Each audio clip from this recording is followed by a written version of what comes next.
آقا سلام. سلام، بفرمایید. کتابی چطور شمیزنکار همه رفتار بکنین ندانین؟ نه ندانم، ولی جسارتا شما ازبلکاینین مگه؟ چرا ایسم؟ این کتاب خواب بخونم که طرز برخورد با مردم خیابان و مترو و اتوبوس و منه یاد بگیرم. ممکن نفهمونم چگونین. آقا گونن مردم زکانه مسان رفتار کننده. این کتابو بخونی دونی چی بکنی چی نکنی. اولین بارش دوست دارم، ولی میگونم کتاب آیین دوستیابی دیل کارنگی بخونین. سیفتلی مرا گزیدو پنگوله زدم پریدو. دونی ایشان چرا تو رابون؟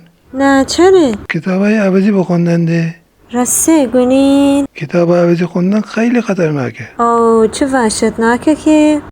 خب پس اجازه بدین می فکر رو بکنم ببینم چی بلین. موشه می خدمتیسم. خداحافظ. در پناه خدا.